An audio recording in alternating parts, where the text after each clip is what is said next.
Fala galerinha, segunda parte aí dos modelos atômicos e agora com um cara simplesmente fantástico chamado de Thomson, né? Assim, normalmente quando o cara vai estudar modelo de Thomson, aí lá vem aquele carinha, né? Ah, Thomson, eu vou estudar e descobrir o elétron. Pode descobrir o elétron, meu irmão. Então vamos tentar ver com um olhar diferenciado, brother. Vamos tentar ver com um olhar mais clínico, daquele olhar que o aluno precisa para passar em medicina, né? Então, vamos lá comigo entender um pouquinho sobre o modelo de Thomson, né? E assim, ó, lá no modelo de Dalton, o cara não fez só, né? O modelo de Dalton ele foi fundamentado nas leis ponderais. Então, Lavoisier e Proust estavam lá, né, dando suporte intelectual para que o modelo de Thomson fosse desenvolvido, né? E Thomson não foi diferente, né?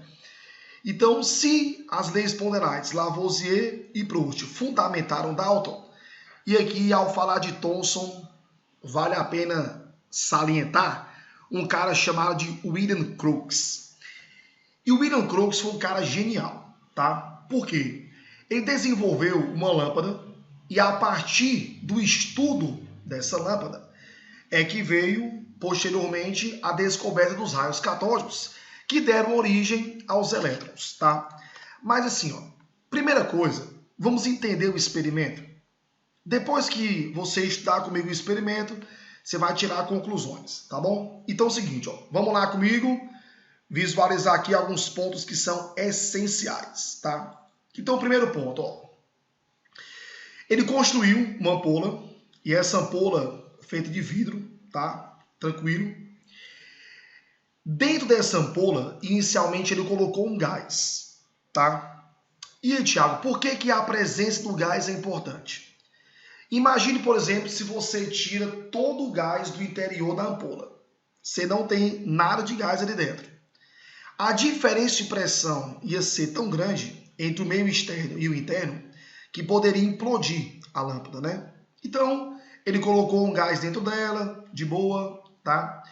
E ele colocou dois eletrodos, tá? Então perceba o seguinte, ó, eletrodo é exatamente o meio onde você tem uma capacidade em conduzir corrente, tá? Então aqui você tem dois eletrodos, show de bola. E ele utilizou como eletrodo metal, porque metal é um bom condutor de corrente elétrica. Tranquilo? Show de bola. Aí ele conectou a uma fonte externa. E olha o detalhe, ó. Aqui você tem a tua fonte externa.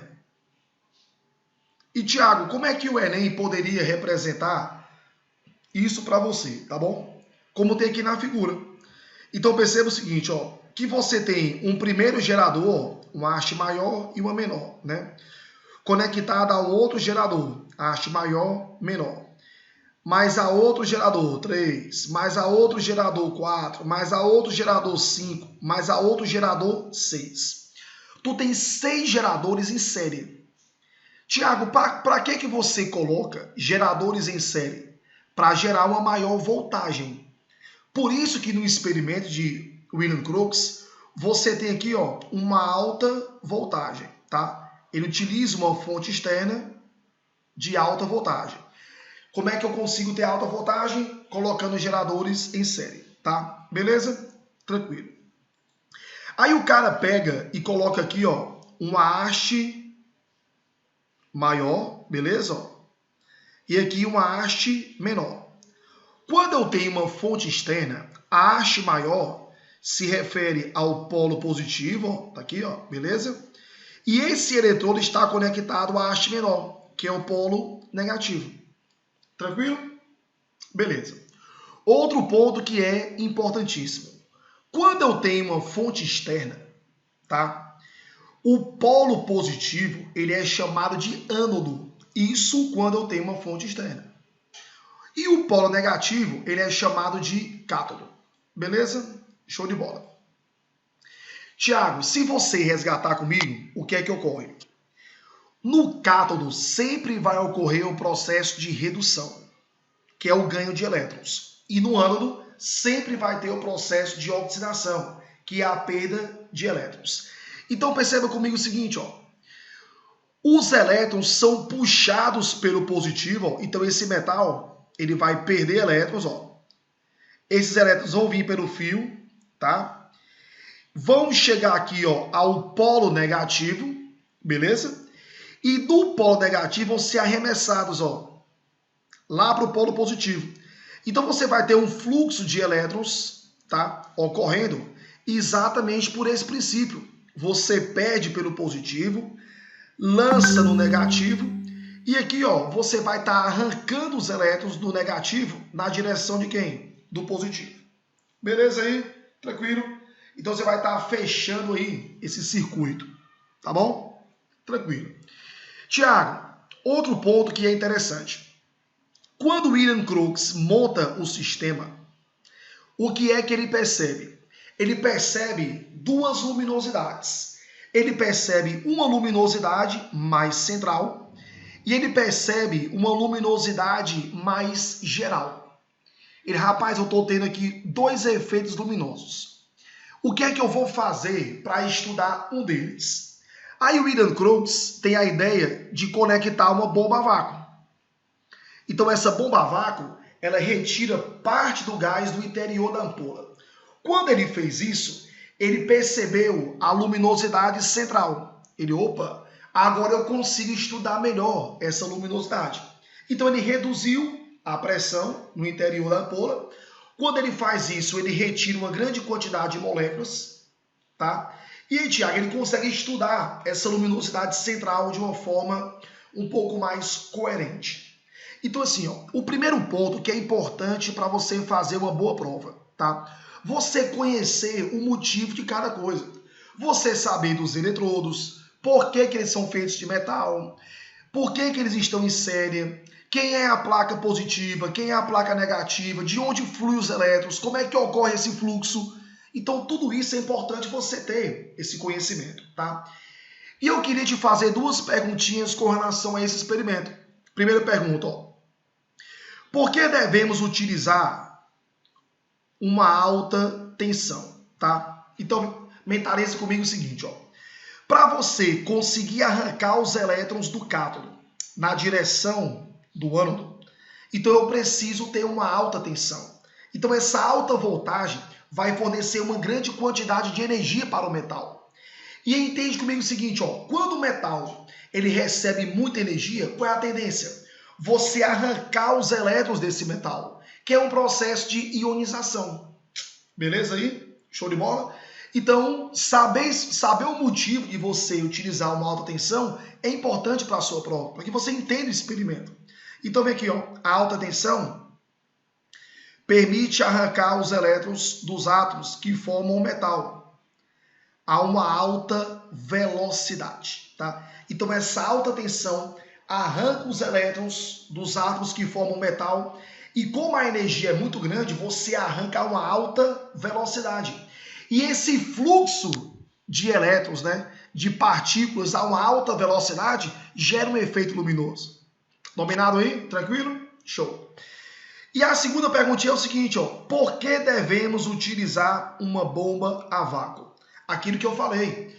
Se você tiver uma grande quantidade de gás no interior daquela ampola, você ia ter dois efeitos luminosos, um central e um geral, o que iria dificultar você entender o experimento. Então ele conecta uma bomba a vácuo para reduzir um pouquinho dessa pressão no interior da ampola e conseguir estudar o efeito luminoso central. Tranquilo aí, fininhos? Dominado? Então revisa cada ponto do experimento e interpreta, tá? Aprende a responder a essas perguntinhas. Dominado aí? Beleza? Show de bola. Aí o que foi que o William Crookes fez? Ele, não, brother, agora eu vou estudar esse experimento mais a fundo. Aí o que foi que ele fez? Ó, ele pegou e colocou aqui um objeto, ó. Perceba comigo, ó. Ele colocou aqui um objetozinho, ó. Tô pintando de amarelo ele, tá? No formato aí de hélices. Tranquilo? Ele monta a ampola, coloca um objeto, liga a ampola. Pô! Quando ele liga a ampola, olha o que é que ele percebe, ó. Ele percebe a formação de uma sombra. Fininho, vamos lá. Imagine você em pé e você percebe que atrás de você tem uma sombra. Qual é a conclusão que você tira? Que a fonte luminosa está no sentido oposto a você. Ela está apontando para você. Então vem cá. Se você, tá aqui você, que é o objeto, tá aqui tua sombra, qual é a conclusão que eu posso tirar? Que a fonte luminosa está aqui, ó, apontando para o objeto. Ou seja, a fonte luminosa está no sentido oposto à sombra. Então, Tiago, quando ele visualizou isso, quem que está no sentido oposto? O polo negativo, que é quem? O cátodo. Então, brother, é o seguinte, esses raios, a fonte luminosa está partindo de quem? Do cátodo. Então, é o cátodo que está emitindo essa luz. Aí ele, beleza. Como no caso dos raios partem do cátodo, esse feixe luminoso eu vou chamar de raios catódicos, porque eles partem do cátodo. Beleza? Show de bola. E ele percebeu que essa sombra era na altura do objeto. Conclusão, os raios catódicos têm trajetória linear. Então assim, ó, nas provas é muito comum isso. O cara me dá um experimento, ele quer que o aluno seja capaz de observar o experimento e saber concluir aquilo ali, tá? Beleza aí? Aí o cara faz o segundo experimento. Ele, brother, eu vou estudar o comportamento elétrico desse raio. O que foi que ele fez? Colocou diante de um campo elétrico. Quando ele coloca diante de um campo elétrico, o que foi que ele observou? Que a luminosidade era atraída na direção do polo positivo. Ora, brother, se os raios catódicos eles são atraídos na direção do polo positivo, qual é a conclusão que eu tiro? É que a natureza dele qual é? Negativa. Tranquilo? Show de bola. Aí ele faz um terceiro experimento. Ele coloca um sistemazinho de hélices, ó. Quando ele liga a ampola, essas hélices entram em movimento. Ele, brother, vamos lá. Se as hélices entram em movimento, é porque está tendo colisão. Eu tenho quantidade de movimento. E para ter quantidade de movimento, eu tenho que ter massa. Então, conclusão, o raio catódico, ele tem massa. Beleza? Então, você visualizou o experimento de William Crookes, identificou as observações que ele tirou e as conclusões. Agora, vem cá, o Enem faz muito o quê? Confronta o passado com o presente. Hoje, quem são os raios catódicos? Aquilo que eu falei no slide anterior.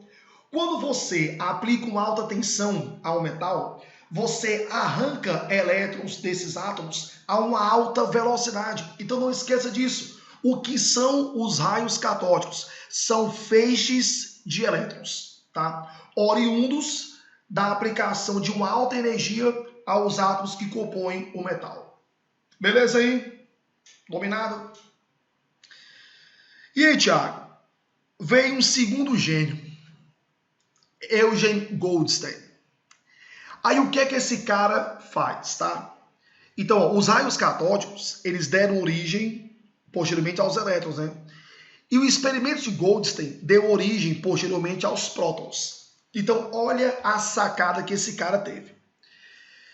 Ele construiu a ampola e modificou um pouquinho. Então, o que foi que ele fez? Ó? Ele construiu o cátodo, só que se você perceber, esse cátodo está cheio de furinhos, né? Como tem aqui, ó, cheio de furinhos, tá? Aí você tem aqui o ânodo, beleza? Porque Eugen Goldstein queria estudar exatamente o outro comportamento luminoso. William Crookes estudou aquela luminosidade central, né? E ele queria estudar a outra luminosidade. Então o que foi que ele fez? Colocou um cátodo cheio de furinhos, aqui eu tenho um ânodo, aí ele liga a ampola. Bom, quando ele liga a ampola, ele observa uma luminosidade do lado direito. E isso já era esperado, né? Porque os raios catódicos partem do cátodo na direção de quem? Do ânodo. Então, essa luminosidade já era esperada. Só que ele percebe uma segunda luminosidade, que é uma luminosidade no sentido oposto ao ânodo. Ele, brother, vamos lá. O raio catódico eu já conheço. Ele parte do cátodo na direção do ânodo. E ele tem natureza o quê? Negativa. Aí você tem uma galera que vai no sentido contrário ao raio catódico. Tá aqui, ó. Essa luminosidade, ela está fugindo do ânodo. Vem cá. Quem é que foge do ânodo? É quem tem natureza oposta ao raio catódico. O raio catódico, por ser negativo, ele é atraído por quem? Pelo positivo. Mas se tem alguém fugindo do positivo, é porque a natureza também é positiva. Ou seja, é alguém que tem comportamento oposto ao raio catódico. E aí, como ele percebeu que esses raios passavam pelos orifícios, ó, como tem aqui, ó, os raios passam pelos orifícios. Ele chama de raios canais. Ele chama de raios canais e ele chama de raios anódicos. Exatamente porque o ânodo é o oposto ao cátodo. Então, se eu tinha os raios catódicos, eu tinha alguém com comportamento oposto, que seriam os raios anódicos. Então, Eugene Goldstein descobre os raios anódicos, que ele também chama de raios canais, tá? E aí, para comprovar a natureza elétrica, ele faz o quê? Ele pega e coloca diante... Só voltar aqui rapidinho.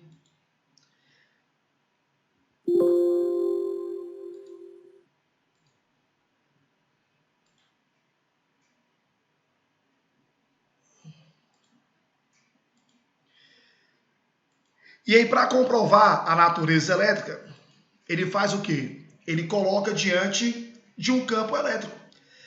E aí, aquilo que já era esperado, né?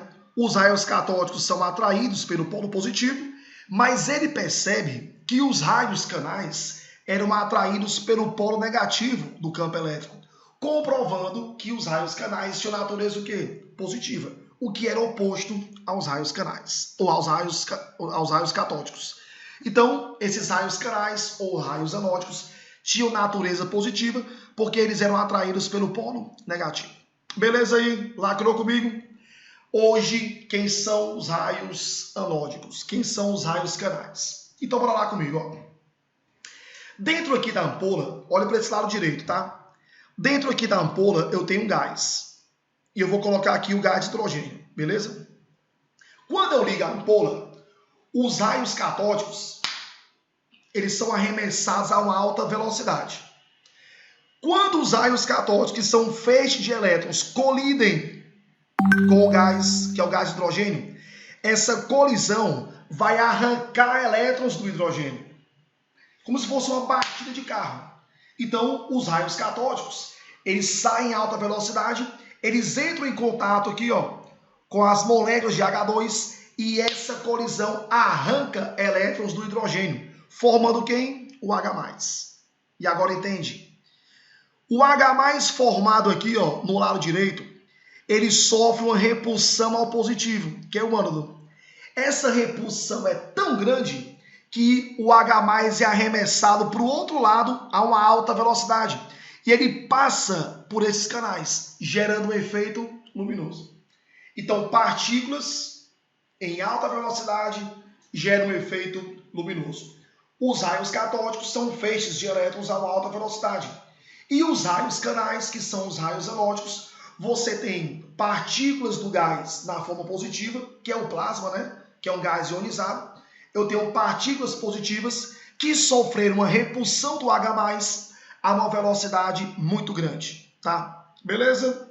Tranquilo? Agora tu sabe o que são os raios catódicos, como é que surgem eles e como é que surgem os raios anódicos. Lacrou aí comigo? Vamos lá? Tiago, o que é que você tem também de importante agora, tá? Thomson faz o quê? Thomson pega e reproduz a ampola de Crookes utilizando metais diferentes. Então tá aqui, ó. Ele utiliza metais diferentes e gases diferentes. Então ele troca os eletrodos, variando os metais, e troca o gás. O que é que ele percebe? Que os raios catódicos sempre tinham a mesma natureza. Como é que eu estudo a natureza de um raio, Tiago? Colocando um campo elétrico e colocando um campo magnético. Aí ele analisava o desvio que o raio tinha diante do campo elétrico e diante do campo magnético. O que foi que ele percebeu? Que ele podia colocar o metal que fosse. colocar o gás que fosse, o raio catódico sempre tinha a mesma natureza de desvio diante do campo elétrico e diante do campo magnético. Conclusão, brother, o raio catódico independe do tipo de material que eu tenho.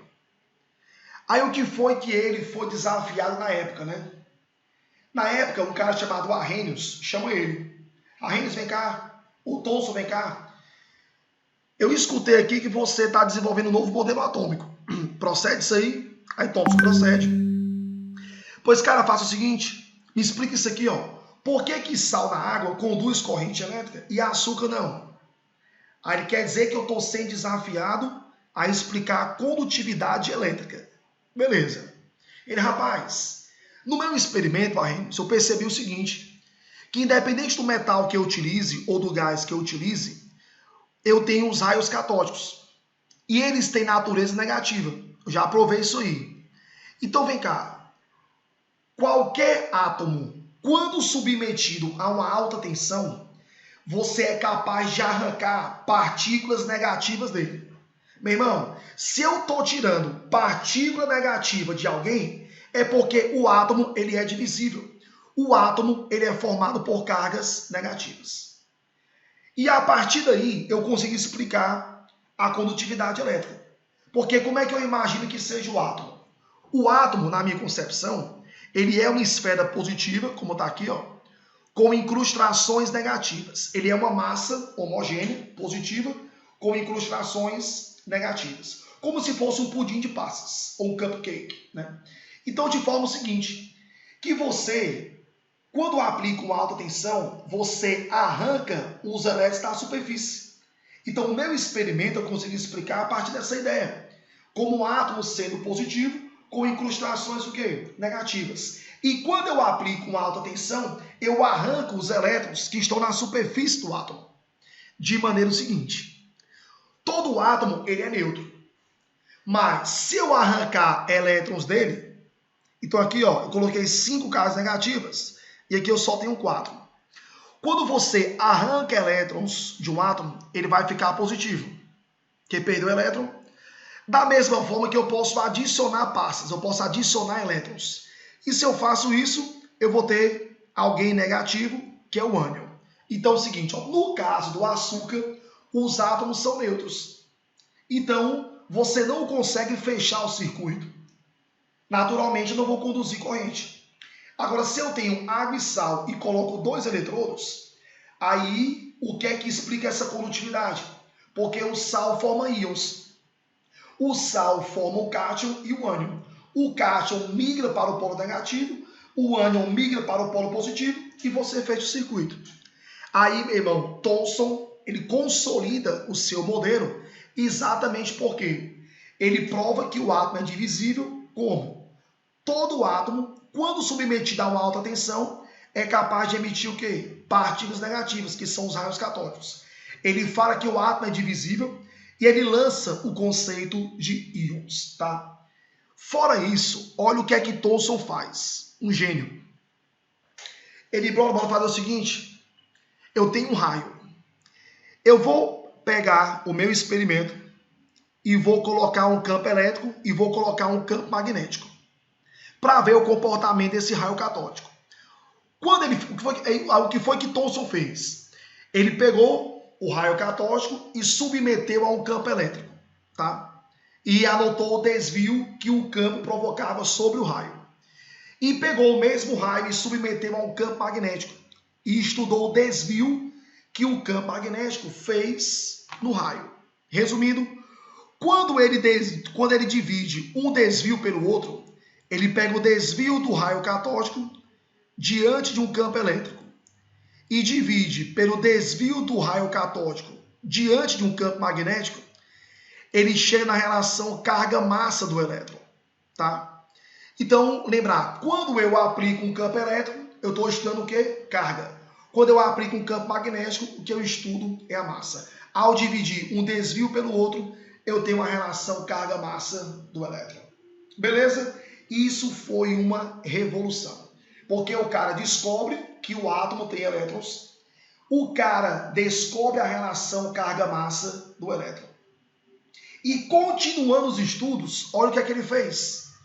Ele pegou o desvio do raio canal diante do campo magnético e ele pegou o raio canal mais simples, né, que era o H+, show? E dividiu pelo desvio do raio catódico diante do campo magnético. Quando eu utilizo o campo magnético, eu estudo o quê? Massa. Que ele fez a divisão de um desvio pelo outro. O que foi que ele percebeu? Que o desvio do raio canal mais simples era 1836 vezes menor que o desvio do raio catódico. E vem cá, anote isso aí, ó. Quem desvia menos tem uma maior massa. Então vem cá. Quando eu pego a divisão, tá, entre o desvio do raio canal diante do campo magnético e divido pelo desvio do raio catódico diante do campo magnético, conclusão, a massa do raio canal é 1836 vezes maior que a massa do raio catódico. Por isso que a vida toda você decorou o quê? Que a massa do próton é 1836 vezes maior que a massa do elétron. O raio canal mais simples, que é o H+, é o próton. E quando você pega o raio catódico, é o elétron. Beleza aí? Dominado? Então, não decora, entende, tá? Então, tipo, ó, você decorar essa relação carga-massa aqui, ó, e merda, é a mesma coisa, bro. Tu tem que saber interpretar o experimento, de saber como é que se chegou a isso aí, tá? Show de bola? E, baby, aí vem um cara chamado de Millikan, tá? E Millikan, um cara fenomenal, fenomenal, tá? Eu vou resumir um pouquinho aqui do experimento dele, tá? Já que quem aborda mais isso é a física, tá bom? Mas eu vou brincar com você aqui um pouquinho de física, tá certo? Então, vem, ó. O cara constrói, beleza? É um sistema. Aqui você coloca duas placas metálicas, ó. Dominado? Essa placa é conectada a uma haste maior, ou seja, é o polo positivo. E essa plaquinha é conectada à haste menor, que é o polo negativo. E aqui eu tenho, ó, 3 geradores em série. Opa, Thiago. Geradores em série, qual é a função? Gerar uma alta tensão. Beleza? Show. Aí ele pulveriza gotículas de óleo, tá? Não ligou o sistema ainda. Pulverizou. As gotículas caíram aqui, ó. Quando elas caem aqui, ele liga o campo elétrico, tá? Liga a fonte externa, show? E ele utiliza uma radiação ionizante, como é o caso do raio-x.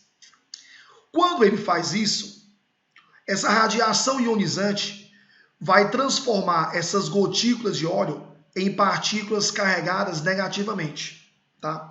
Então aqui, ó, você tem a gotícula de óleo carregada negativamente. Beleza. Essa gotícula tende a descer, concorda? Em função da força-peso. Só que a placa superior é positiva. E positiva atrai quem? Negativa. Quando ele liga o campo elétrico, o que é que ele faz? Ele fica regulando a tensão do campo até que essa gotícula fique parada. E ele visualizava tudo, ó, por meio de quem? De um microscópio, né? Então ele ficava vendo aqui, ó, no microscópio, regulava a tensão e esperou a gotícula, pum, parar.